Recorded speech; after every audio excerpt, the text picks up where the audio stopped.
तो दोस्तों, तो आज हम यहाँ पे डिस्कस करेंगे कि सिलेबस जो यूपी पुलिस का है, क्योंकि ऐसा माना जा रहा है, मैंने पहले भी कहा था कि फरवरी एंड या मार्च के फर्स्ट वीक में हो जाएगा, लेकिन अब ऐसा लग रहा है कि मिड फरवरी में ही एग्ज़ाम होना है। तो मेरा ये अपना मानना है कि इन 1 डेढ़ महीनों में, 1.5 महीने आपके पास बहुत ज़्यादा से ज़्यादा 40 दिन, क्योंकि कुछ दिन आपके ऐसे निकल जाते हैं आपको पता नहीं चलता है। 40 दिन में ऐसा क्या करें कि आपका जो सिलेक्शन है वो हो जाए। तो मेरे हिसाब से मेरा ये मानना है कि 40 दिन में आप सिलेबस कवर कर नहीं सकते हैं। तो बचता है सिर्फ एक चीज़, वो है प्रैक्टिस। अगर आपने पिछले 1-2 साल में कुछ भी पढ़ा है प्रिपरेशन का, या फिर 12th को अच्छे से पढ़ा है, तो फिर ये पॉसिबल है कि आपका सिलेक्शन हो जाएगा। लेकिन अगर आपने कुछ नहीं पढ़ा है तो इन 40 दिनों में आपका बहुत कुछ नहीं हो सकता है। सिलेबस कवर करने से आपको कोई बहुत फ़ायदा नहीं होगा तो फिर वही है कि जितना आप पढ़े रहेंगे उतने से अगर क्वेश्चन आया तो कर पाएंगे। एक चीज़ मेरे हिसाब से हो सकती है, और वो है कि आप प्रैक्टिस करिए, क्वेश्चंस की प्रैक्टिस करिए, क्वेश्चन को देखिए और उसका रोज़ एनालिसिस करिए। रोज़ आप 1 टेस्ट दीजिए या 2 टेस्ट दीजिए, उसके बाद 2 घंटे का टेस्ट होगा। 2 घंटे में तो 150 क्वेश्चन हो जाने चाहिए। 2 घंटे टेस्ट, फिर उसका 2 घंटे एनालिसिस करिए आप। 2 घंटे, 3 घंटे, फिर आप 2 घंटे का टेस्ट दीजिए, फिर 2-3 घंटे एनालिसिस करिए। आपके विद्यार्थी लाइफ में 10 घंटे की पढ़ाई बहुत बड़ी चीज़ नहीं है। तो वही मैं आज बताने वाला हूँ कि प्रैक्टिस के साथ साथ थोड़े बहुत तो आपको पढ़ना भी पड़ेगा। कुछ ऐसी चीज़ें हैं, हिंदी में हैं, तो मैं वही आज यहाँ पे बताऊँगा कि कौन सी ऐसी लिमिटेड चीज़ें हैं जिसका आप यूट्यूब पे वीडियो देखिए, या फिर जिसकी आप कहीं से क्लास करिए, या मैं यहाँ पे मैथ पढ़ाऊँगा, रीजनिंग भी पढ़ाऊँगा। पढ़ाने का मतलब मैं प्रैक्टिस के साथ साथ वो चीज़ें, उसके कॉन्सेप्ट भी क्लियर करूँगा। ठीक, तो आज इस वीडियो में मैं वही बताऊँगा। तो चलते हैं। पहले तो यार इसको पहले निकाल लेना चाहिए था, कहाँ पे होगा।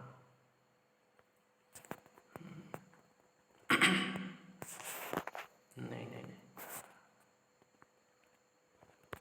इधर तो सब सेव दिखा रहा है, यहाँ हो सकता है।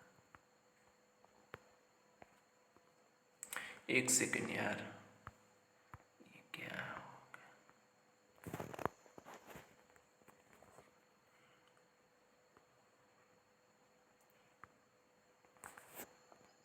यहाँ पे होगा। ठीक है, हाँ ये रहा।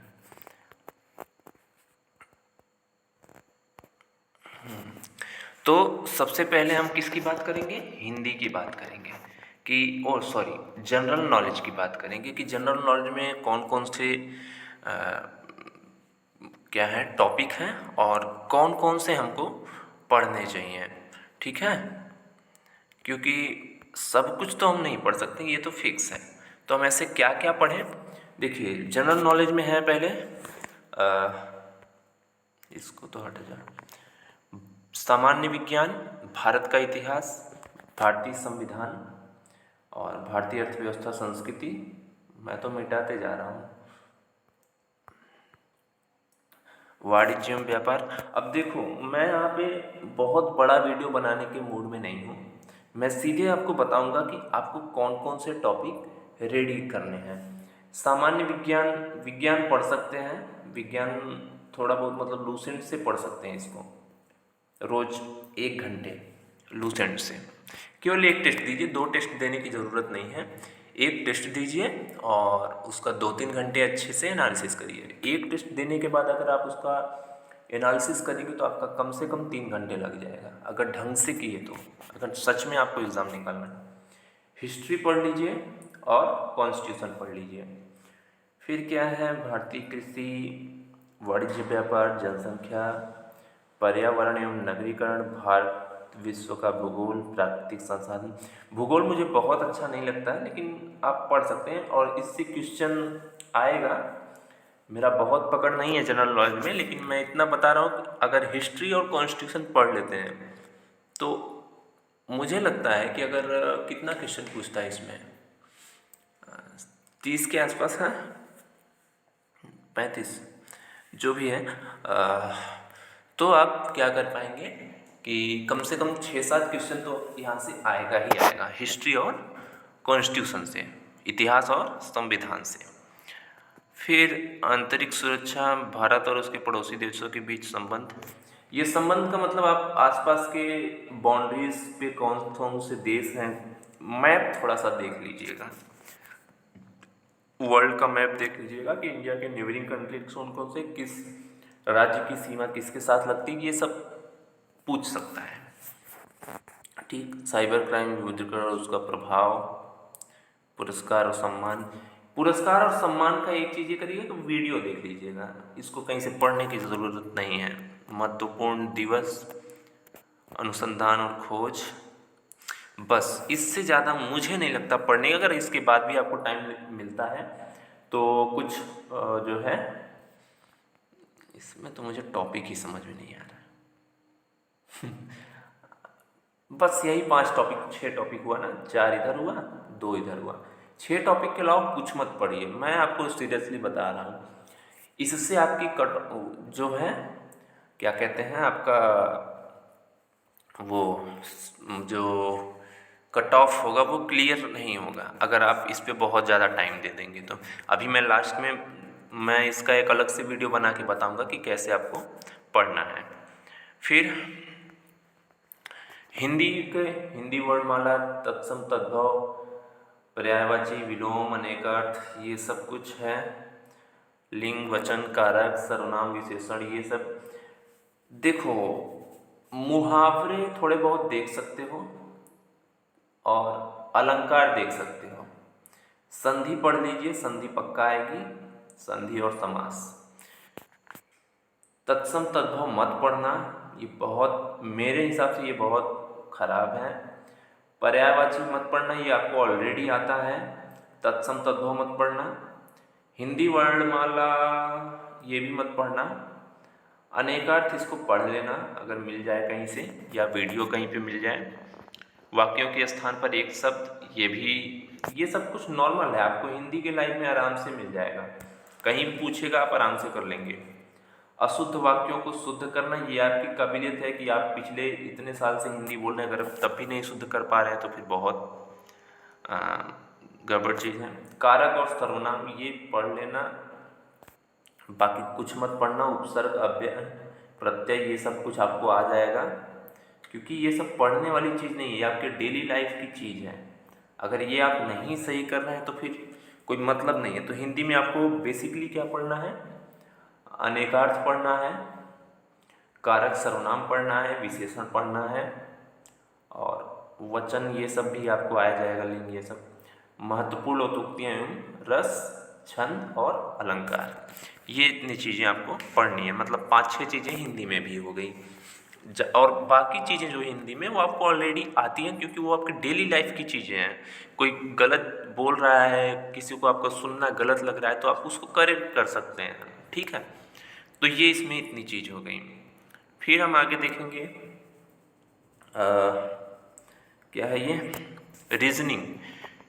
इन सब चीज़ों को पढ़ने लायक है, क्योंकि इसी में आपको नंबर जो है पूरे के पूरे मिल सकते हैं, और आपका एक एक टॉपिक भी क्लियर हो सकता है। लेकिन इसको टॉपिक वाइज पढ़ने की ज़रूरत नहीं है। आप टेस्ट दीजिए, टेस्ट में जो नहीं आ रहा है उसको नोट करिए। आप हमें क्या कर सकते हैं, हमको व्हाट्सअप कर सकते हैं क्वेश्चंस को, मैं नेक्स्ट दिन उसका वीडियो बना दिया करूँगा कि जो जो क्वेश्चन आपको नहीं आए हैं वो मैं बता दिया करूँगा यूट्यूब पे आके, ठीक है। ये काम ठीक रहेगा कि आप लोग हमें व्हाट्सएप पे क्वेश्चन भेजिए, मैं उसको जो है कर दूँगा, अगले दिन वीडियो बना के उसको मैं समझा दूँगा, और कितने कम समय में कौन सी चीज़ करी जा सकती है। मैंने रीजनिंग कहीं से नहीं पढ़ा है, मतलब ना बुक से पढ़ा है और ना ही किसी टीचर से पढ़ा है। मैं खुद रीजनिंग सॉल्व करता हूँ, मेरे अपने एक मेथड हैं और मुझे लगता है कि वो मेथड बेस्ट है किसी भी रीजनिंग को सॉल्व करने के लिए। मेरे हर एक क्वेश्चन के एक मेथड्स हैं। अब पता नहीं किताबों में क्या है, मैं आज तक किताबें नहीं देखा हूँ ना, तो मैं किसी से पूछने गया हूँ कि ये रीजनिंग कैसे सॉल्व होगी। ठीक, अब तो इसका क्या रहा बेसिकली, इसका आपको टेस्ट देके क्वेश्चन को सॉल्व करने हैं। फिर न्यूमेरिकल एबिलिटी, ये मैं एक एक करके कुछ कुछ टॉपिक पढ़ा दूंगा जो मुझे लगेगा कि इम्पोर्टेंट है। नंबर सिस्टम हो गया, सिंप्लीफिकेशन तो नहीं पढ़ाना है, ये आप पढ़े हुए हैं। दशमलव और भिन्न, ये भी नहीं पढ़ाना है। लघुत्तम और महत्तम समापवर्त, ये भी मुझे बहुत ज़रूरी नहीं लगा। अगर टेस्ट में लगा कि कोई ऐसा क्वेश्चन आपको लगे कि बहुत हार्ड है तो आप मुझे भेजिए, अगर मुझे लगेगा कि ये पढ़ाना चाहिए तो मैं पढ़ाऊँगा। रेशियो प्रोपोर्शन ठीक है, परसेंटेज ठीक है, लाभांश ठीक है, छूट भी, साधारण चक्रवृद्धि ब्याज ये भी ठीक है। भागीदारी, टाइम एंड वर्क, इससे क्वेश्चन आएगा। टाइम एंड दूरी, इससे भी आ सकता है। सारणी और ग्राफ का प्रयोग, ये मैं ज़रूर बताऊंगा क्योंकि ये बहुत इंपॉर्टेंट है, बहुत लोगों का मिस होता है और इससे कम से कम 5 क्वेश्चन बन ही जाते हैं। एक ग्राफ देगा आपको और उस पर आपको 5 क्वेश्चन देगा, तो ये मैं ज़रूर पढ़ाऊँगा क्योंकि इससे लगभग 4-5 क्वेश्चन फिक्स हैं। मेंसुरेशन में फार्मूला ही फार्मूला होता है, तो अगर टाइम मिला तो इसको मैं पढ़ा दूँगा। ठीक है, पढ़ाने का मतलब मैं 2-3 टेस्ट सॉल्व कराऊँगा, फिर उसी के बीच बीच में मैं किसी एक की थ्योरी बता दिया करूँगा रोज़। मतलब रोज़ टेस्ट सॉल्व कराऊँगा और कोई एक थ्योरी पकड़ के उसको मैं समझा दूँगा। ठीक है, ये भी रीजनिंग है। तार्किक आरेख, ये प्रत्यक्ष ज्ञान, शब्द रचना, परीक्षण, अक्षर एवं श्रृंखला, ये भी रीजनिंग है। और दिशा ज्ञान का मेरा एक अपना मेथड है, अगर टाइम मिलेगा तो मैं पक्का बताऊंगा। अगर कोई क्वेश्चन आया तो कैसे उसको सॉल्व, उस पर मैं 15-20 मिनट की वीडियो बना के बता दूंगा। ठीक है, और अब ये है मेंटल एप्टीट्यूड टेस्ट, ये आपको बिल्कुल ही नहीं पढ़ना है। मैं फिर से कह रहा हूँ कि ये आपको बिल्कुल भी नहीं पढ़ना है, इसको पढ़ने से आपका कोई फ़ायदा नहीं होने वाला है। ठीक है, तो ये इतनी सारी चीज़ें हो गई और मैं इस पर कोई डिस्कशन भी नहीं करना चाहता हूँ और आज का वीडियो यहीं पे ख़त्म करूँगा। ठीक है, तो सीधी सी बात है, आपको बहुत ज़्यादा पढ़ने की ज़रूरत नहीं है, जितना है उतने से काम चलाइए। और एक वीडियो में मैं बताया भी दिया हूँ कि कट ऑफ कितनी जानी है और सिलेबस क्या है, और सिलेबस तो मैं यहाँ पे डिस्कस किया हूँ, और कितने क्वेश्चन किस टॉपिक से पूछे जाएंगे वो सब मैं उसमें बता दिया हूँ। ठीक है, तो 2 अलग अलग वीडियो अपलोड करूँगा। एक बार सोच रहा था कि इसी में ऐड कर दूँ, लेकिन मुझे लग रहा है कि 2 अलग अलग बनाना पड़ेगा। ठीक है, तो आज के लिए इतना ही। Good bye. गुड बाय इसलिए बोलता हूँ ताकि अब मैं ये वीडियो सुबह 4 बजे बना रहा हूँ, पता नहीं कब अपलोड करूँगा। ठीक है, ओके।